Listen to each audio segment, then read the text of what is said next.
नमस्कार दोस्तों, मैं आपका दोस्त doctor Rajiv Kumar Sharma we care we share में हमें काफ़ी कॉमन डिसऑर्डर की बात करेंगे जो काफ़ी लोगों को होता है। उनमें से मैं भी एक हूँ, बट कभी कभार होता है। मुझे ऐसा नहीं है कि जो रेगुलर बेसिस पे होता है, बट कई लोगों को ये रेगुलर बेसिस पे काफ़ी परेशान करता है। और इसका बेसिकली कोई लैब टेस्ट भी नहीं है। इसका मतलब क्या है, जब भी आप कोई जाँच कराएंगे तो बिल्कुल नॉर्मल आएगी। पेशेंट की बातें सुनने के बाद ही हमें पता लग सकता है कि शायद उसको यही प्रॉब्लम हो। बट ये है कि कई पेशेंट्स नहीं समझते कि ये साइकेट्रिक प्रॉब्लम है या साइकोलॉजिकल इशू है, तो काफ़ी सारी इन्वेस्टिगेशंस कराने के बाद ही तसल्ली होती है। और कई बार तो ऐसे पेशेंट्स गलती से या डॉक्टर की गलती हो गई डायग्नोसिस में, या पेशेंट को भी लगता है कि उसको कोई मेडिकल प्रॉब्लम ही है, तो हो सकता है उनका गॉल ब्लैडर ही निकाल लिया जाए या अपेंडिक्स निकाल लिया जाए, या रेयर केसेस में रिपोर्टेड तो ये भी है कि यूट्रस ही निकाल ली जाए, बच्चेदानी जिसको हिंदी में कहते हैं। तो बेसिकली ये डिसऑर्डर है तो छोटा बट परेशान काफ़ी करता है। अब इसमें क्या होता है, इरिटेबल बाउल सिंड्रोम। इरिटेबल मतलब चिड़चिड़ा। एक तो इंसान चिड़चिड़ा होता है, अब उसका पेट चिड़चिड़ा हो गया है। इसमें किसी को दस्त लग सकते हैं और किसी को कब्जी हो सकती है, किसी को दोनों हो सकते हैं, या हो सकता है किसी को दस्त या कब्जी ना हो, उसको पेट में मरोड़े उठते हैं, पेट में गैस बनती रहे और लोग बोलते हैं पेट बहुत फूल गया है, बड़ी परेशानी हो रही है, गैस हो रही है। कई लोग तो ऐसे बोलते हैं गैस सर में चढ़ रही है। तो basically that is irritable bowel syndrome.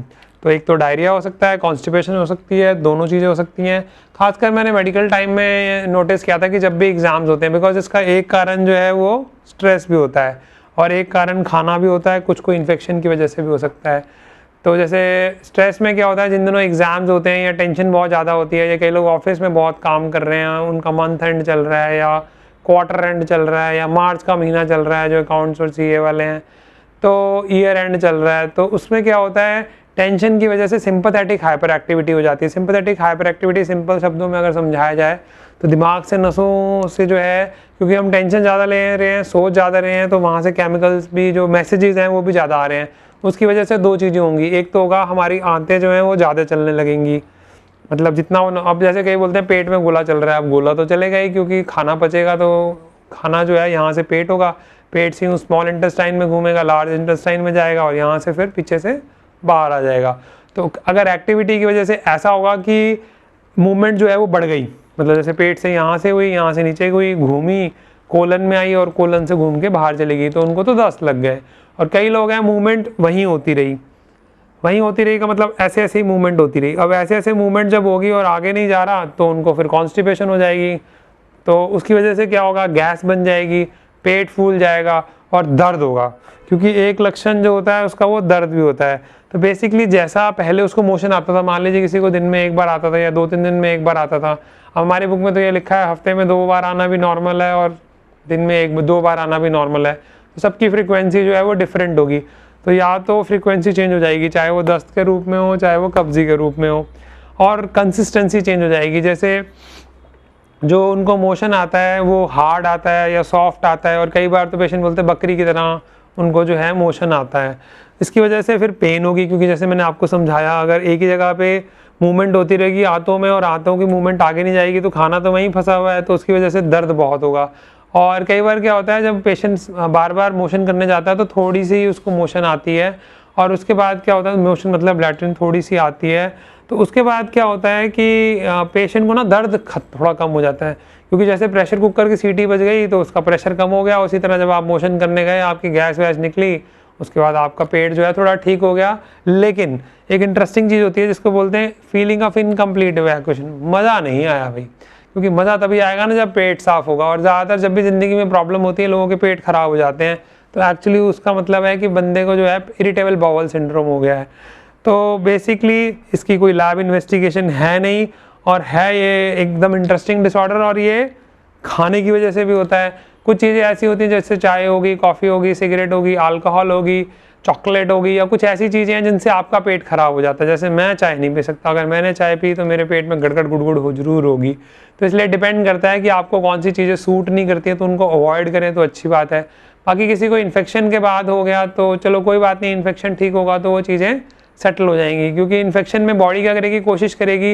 अब जैसे किसी को गैस्ट्रोएंटराइटिस होता है, किसी का पेट खराब होता है, गैस्ट्रो मतलब पेट, इंटराइटिस मतलब कि उसकी आंतों में भी थोड़ी गड़बड़ आ गई है, सूजन आ गई है, या कोई और प्रॉब्लम आ गई है, उसने बाहर से कोई आइसक्रीम खा ली जिसमें दूध में कुछ प्रॉब्लम थी, तो उसकी वजह से उसका पेट खराब हो गया।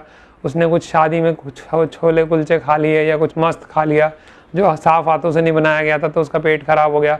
तो बॉडी क्या करेगी, उसको बाहर निकालने की कोशिश करेगी, उल्टी आएगी बार बार, या उसकी आंतों से बाहर निकालने की कोशिश करेगी, तो वो भी एक कारण हो सकता है।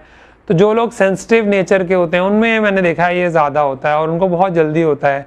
तो जैसे ही कोई प्रॉब्लम आई उनका पेट खराब हो गया। तो जैसे बेसिकली कई बार तो ये बोला जाता है कि पेट और माइंड का प्रॉपर कनेक्शन है, तो जैसे ही मन खराब हुआ पेट भी खराब हो जाता है। तो that is very very important कि हमने खाने का ध्यान रखें, हमें पता लग जाए। जैसे मैंने तो पता लगा ली कि कौन सी चीज़ों से मुझे प्रॉब्लम होती है, तो मैंने वो चीज़ें बंद कर दी, मेरी प्रॉब्लम खत्म हो गई।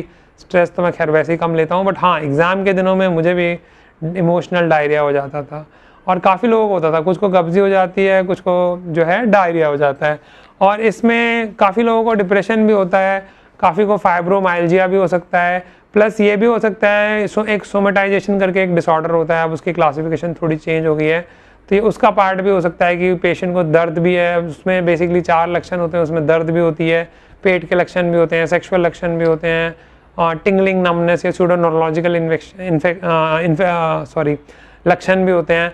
तो बेसिकली क्या है, ये है तो डिसऑर्डर बहुत कॉमन है, भी सिंपल, इसका ट्रीटमेंट भी पॉसिबल है, बट इसमें गलतफहमी ये ज़रूर हो सकती है कि कोई बहुत बड़ी प्रॉब्लम हो गई है और है छोटा लेकिन परेशान बहुत करता है। तो इसको अगर हम समझ लेते हैं और हमें पता लग जाता है कि टेंशन थोड़ी कम लें, आपसे नहीं बन पाता तो फिर डॉक्टर को दिखाएं ताकि आपकी टेंशन थोड़ी कम हो जाए, जो भी स्ट्रेस है उसको कम करें, सिगरेट या जो भी चीज़ें हैं उनको बंद करें, और उसके बाद खाने का ख्याल रखें, और इन्फेक्शन से बचने के लिए घर का खाना खाएं। खासकर अभी फ़िलहाल जब हम वीडियो बना रहे हैं तो गर्मियों का मौसम है, तो या जब बारिशों का मौसम आएगा तो इन्फेक्शन के चांसेस और भी बढ़ जाएंगे। तो इसके लिए इन्वेस्टिगेशन कराने का कोई फ़ायदा नहीं होता, क्योंकि वो काफ़ी घर वालों को ये लगता है कि हे भगवान, इन्वेस्टिगेशन में भी कुछ नहीं आ रहा, डॉक्टर को भी समझ नहीं आ रहा, मेरी बीमारी किसी को समझ नहीं आ रही, और बहुत फ्रस्ट्रेटेड होते हैं। लेकिन अगर वो प्रॉपर दवा लेते हैं तो 1-2 महीने में ठीक हो जाते हैं। और ऐसा हो सकता है कि भाई दवा बंद करें तो दोबारा हो जाए, क्योंकि पेट है, जब भी टेंशन लेंगे दोबारा हो जाएगा। तो ये जो डिसऑर्डर है इसकी जानकारी होना बहुत ही ज़रूरी है। आपको पता लग गया आपको इरिटेबल बाउल सिंड्रोम है तो आपको कोई टेंशन लेने की ज़रूरत नहीं है, और समय के साथ जो है ये अगर आप इलाज कराते हैं तो ये सेटल भी हो जाएगा, और आप खुद को थोड़ा सेटल कर लेते हैं, रिलैक्स कर लेते हैं, उन चीज़ों को अवॉइड करते हैं जो नहीं खानी चाहिए, तो भी सेटल हो जाएगा। तो आज के लिए दोस्तों इतना ही, धन्यवाद।